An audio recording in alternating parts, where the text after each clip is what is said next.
जय श्री राधे। आप सबका हमारे YouTube चैनल लड्डू दीवानी पर बहुत बहुत स्वागत है। परम पूज्य बाई जी कहते हैं, संसार की सत्ता प्रतिशत मिटती है।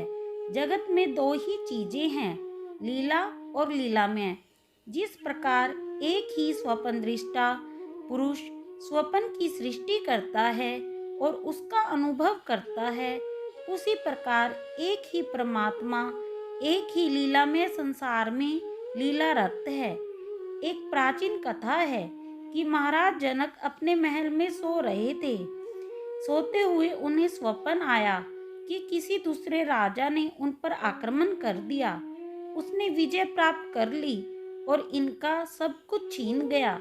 उसने मुनादी करवा दी कि इन्हें कोई खाने पीने को कुछ ना दे और इस राज्य की सीमा से बाहर कर दिया जाए।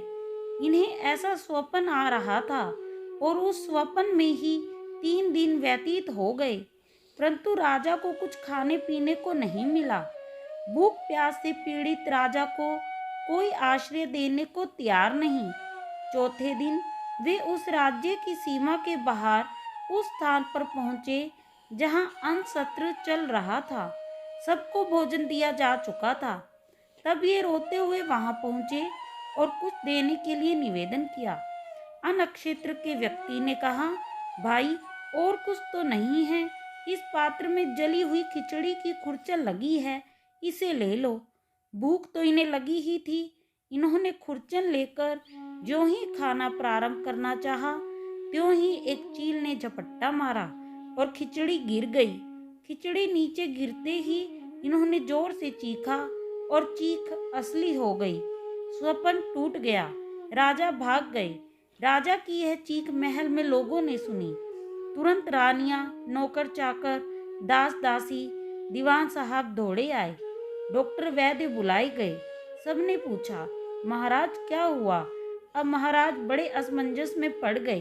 बोले, क्या बताऊं? राजा ने देखा कि मैं तो राजमहल में इस पलंग पर बिछे मखमली गद्दे पर लेटा हूँ, परंतु अभी अभी तो मैं भूखा प्यासा था, राज्य से निर्वासित था। मैं उसका अनुभव भी कर रहा था। अब यह सच्चा है या वह सच्चा है? राजा के मन में यह प्रश्न आ गया कि यह सच्चा या वह सच्चा।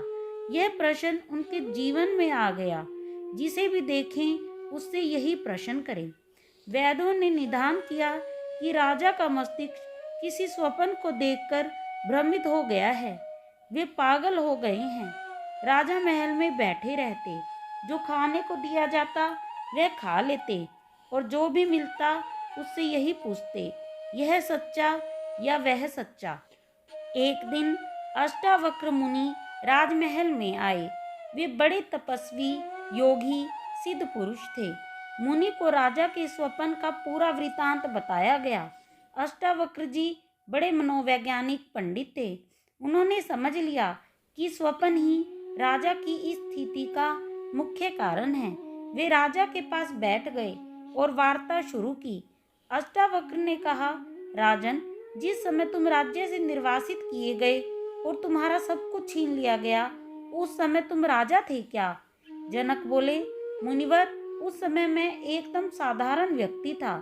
अष्टावक्र ने कहा, जब 3 दिनों तक तुम्हें कोई आहार नहीं मिला तब तुम्हारी क्या हालत थी? जनक बोले, मैं भूख से बेहाल था। तब अष्टावक्र ने पूछा, जब तुम उस अनक्षेत्र में गए तब तुम्हारे पास यह महल नहीं था ना? जनक ने कहा, महाराज, महल क्या था, मैं तो राज्य से निर्वासित था। अष्टावक्र बोले, उस दिन तुम्हें खिचड़ी की खुरचन दी गई तो तुमने ले ली? जनक बोले, लेता कैसे नहीं, मैं तो भूख से व्याकुल था। अष्टावक्र ने कहा, जब चील ने झपट्टा मारा तो बड़ा दुख हुआ? जनक बोले, हाँ मुनिवर, दुख हुआ, लेकिन तुरंत मैं जाग गया। तब अष्टावक्र ने कहा, राजन, अब बताओ, जिस समय तुम निर्वासित होकर जा रहे थे उस समय यह महल, रानियां, दीवान, सिपाही, गहने कपड़े थे क्या? जनक बोले, नहीं थे। अष्टावक्र ने कहा, अब बताओ, तुम महल में हो ना? जनक ने कहा, हाँ हूँ। अष्टावक्र ने कहा, अब वह अनक्षेत्र यहाँ है क्या? जनक बोले, नहीं है। अष्टावक्र ने पूछा, अब वैसी भूख प्यास और परेशानी है क्या? जनक बोले, नहीं, बिल्कुल नहीं है। तब अष्टावक्र ने कहा, राजन, तुम्हारे प्रश्न का सीधा उत्तर हो गया कि जैसा यह वैसा वह, और जैसा वह वैसा यह। जागृत में स्वप्न नहीं और स्वप्न में जागृत नहीं। जागृत का संसार स्वप्न में नहीं और स्वप्न का जागृत में नहीं। जब तक तुम जागे नहीं तब तक यह संसार नहीं रहा, और जब जाग गए तो वह नहीं रहा। इसलिए दोनों एक से हुए ना? तब जनक ने पूछा, कैसे? अष्टावक्र ने कहा, स्वप्न में इस संसार की सत्ता थी क्या? जनक बोले, नहीं। अष्टावक्र ने कहा, और अब संसार में स्वप्न की सत्ता है क्या? जनक बोले, नहीं। अष्टावक्र ने कहा, ठीक इसी प्रकार सत्ता ही नहीं है। तुम अपने आप जैसे स्वप्न में देख रहे थे वैसे ही जागरण में देख रहे हो। जागृत के जगत का जो अधिष्ठाता है वह जागरण के जगत को देखता है, और स्वप्न जगत का जो अधिष्ठाता है वह स्वप्न के जगत को देखता है।